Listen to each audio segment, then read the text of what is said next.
Shalom Aleichem Rabbi Sai. It's that time of the week once again. Thursday night, Leil Shishi, as we power towards midnight.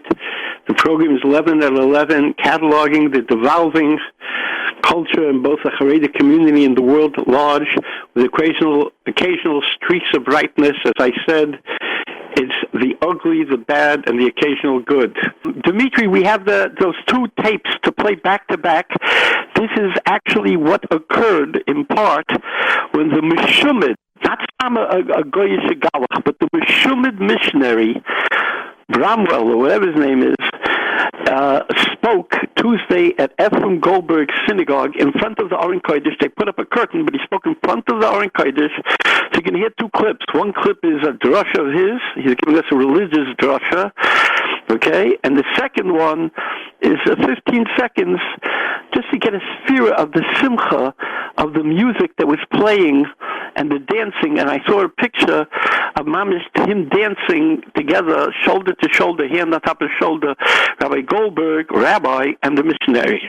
Okay? So, Dimitri, if you can play the 2:20 clip and the 15-second clip. I want to thank Rabbi Goldberg and the synagogue for your incredible hospitality in co-hosting tonight's event. Rabbi Goldberg, thank you for being a visionary. Thank you for your leadership, for being a pillar and pioneer in the pro-Israel movement. This night to celebrate Israel as well as the work of our Latino Coalition for Israel is not conversionary, nor is it for proselytizing. I remember the first time I met with Jason Greenblatt at the Trump International in New York when he was first appointed with David Friedman as the campaign advisors for Israel. And I told him that Israel is number 3 priority for evangelicals for voting. And the reason it is because the Bible clearly says in the Hebrew scriptures in Genesis 12, 1 through 3, those who bless Israel will be blessed, and those who curse Israel shall be cursed. That has not changed to this day. And it is so important. Unfortunately, not everyone is going to understand us. Not everyone's going to support the Christian-Jewish alliances. There are Christians that oppose what we're doing here tonight. There are Jewish people that oppose what we're doing here tonight. But I need to tell you, when God moves strategically and significantly, opposition usually rises. I tell my congregation, if you're not going through some type of opposition, maybe you're not doing the right thing. We've heard about King Cyrus a lot lately. In the 70-year Babylonian captivity, King Cyrus rose and was a friend, a Persian king, was a friend of the Jewish people, and told the Jewish people to go back to rebuild Jerusalem. We're living in a very similar time. And Ezra built the temple. Nehemiah asked the king for the welfare of Jerusalem, and the king said, go and bless Jerusalem. But the minute Nehemiah started building walls of protection over Israel, the opposition of St. Ballat and Tobiah arose to stop the work. They mocked. They gave false accusations. They even questioned Nehemiah's motives to the king. They said, oh, he wants to bring some sort of uprising. No, he just wanted to help build a wall of protection for the Jewish people.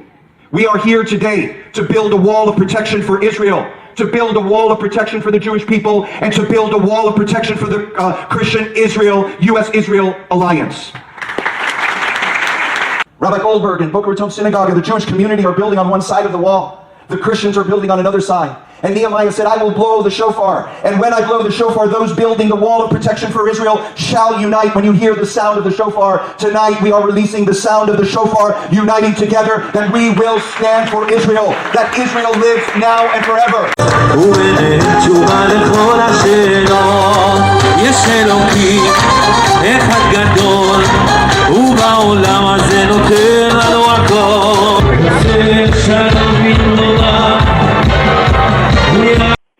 I want you to just hear there was fervent dancing together, and I saw the pictures with the rabbi and the galach dancing together.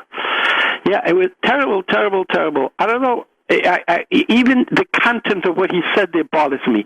You know, there's some chamor, I'm calling the man a chamor. His name is Pichaleski or something like that. I'm mispronouncing the name. It's in this week's Jewish Press Online. And he writes in support of what the rabbi did. And he writes, the reason is because there's no danger that anybody who was in that audience in Boca Raton synagogue, they couldn't even do it in a different location. They had to do it in the synagogue. You understand? There's no chance anybody's going to become a Christian or be influenced by him to become a Christian, so therefore there's no problem in support of Israel. First of all, there's a concept of Eini Hashem Lekecha Mereitzis Adava Ad Achrisoi with Eretz Yisrael that it has a bazunder, it has a special hashgacha. Stamazai. God needs our help to make psharis with people who evangelize. No, he wasn't evangelizing tonight, and no, his reason for being pro-Israel, he said, is a reason that the Gentiles have because they want to they don't want to get the curse of Lech Lecha, they want to get the bracha. And they mean it sincerely, and also anybody who bothers to think into it deeply and is familiar with them, is they want Israel to be built up. If you ask them, they'll tell you. So that therefore Yeshua could come back, and there's going to be something called the rapture, where 144,000 people are going to be, whatever it is, saved, pulled up to the heavens, whatever it is. I mean, there's significant religious undertones to this thing. Now, it could be that you want to have Christian support for Israel. You need that from a political standpoint, let's say, but that you have to go so right to deal with evangelical Christians, not stam evangelical, but evangelicals who do say, as I played tapes in the past, that that this guy says clear about the Jews and the Torah classes of rabbis with the Galachim. It's unbelievable. Now, there was a whole scandal we're not going to have time to get into a lot about Rabbi Herschel Schachter, and it was a terrible disappointment that they say he sent his two kids, and Shay and Moshe, and they posed again with Rabbi Goldberg, and Rabbi Goldberg put out a tweet, you see, I have the support of my Rabbi Herschel Schachter. So it wasn't enough that Herschel Schachter didn't do anything. You could say he wasn't notified, he didn't do. But after he was notified, he had to go Adarabba, because it was Yaron Reuven or whatever it is, he had to go and send his sons. I mean, I don't think that his Rabbeim, that Rav Yoshe Soloveitchik and his brother Rav Aaron Soloveitchik, I don't think at all that they would agree with this. And I think it's a tremendous bush and a cherpa, and it sends a terrible, terrible message to people that Rabbi Herschel Schachter's sons were there. And what's funny is, when there was 10, 12 years ago, when there was a famous scandal on a get, the Epstein-Friedman get. Epstein, the wealthy woman from Philadelphia, and Friedman was the congressional aide, and she made off with this kid. There was a whole tumult. And then they were Mahakir the Kedushin, which afterwards it came out that the Sochatovich, Baltimore Bezdin, and almost everybody in creation said it was a big mistake, that you can't be Mafkir the Kedushin. She's an Ashes, and by the way, she continues to live with her new husband in Philadelphia and contribute to the Philadelphia yearbook and give Shalach Manis, and she's a regular member of society. I'm not going to even get into that. But at that time in the radio program I did, Rabbi Schachter said, we signed a letter on Agudas Rabbanim Stationery together with the late Rabbi Belsky and your brother Chaim, Rabbi Ayer Albag, and maybe several others, against this guy Friedman, that he has to go to a Din Torah. He was at a Din Torah. He was at a Din Torah of Baltimore, but whatever. And Rabbi Schachter went a step further. He wrote, watching Kivar Hoire Zokin. It's open and shut because of Shmuel Kamenetsky, who should have the sitting Shiva on the loss of his Sadekas Rebbe and Rebbe Sintema. Shmuel Kamenetsky wrote, Rabbi Schachter wrote Kivar Hoire Zokin. That's it. It's finished. So I want to just understand something. Maybe he didn't know about it, but now maybe with this radio program we'll find out. The same Zokin, where Shmuel Kamenetsky, Rabbi Yaron, wrote a letter 5 years ago, a strong letter against Goldberg when he wanted to have his Catholic missionary there. And this is even worse because this is a Meshumah Jewish missionary who's much more powerful and is not an individual. He's with a whole group that learns Torah with rabbis and galachim. So I want to know, and now that Rabbi Schachter knows this, is he going to say Kavah Harazokin and he's going to retract what he did to send his kids there? I don't know. It's very, very sad.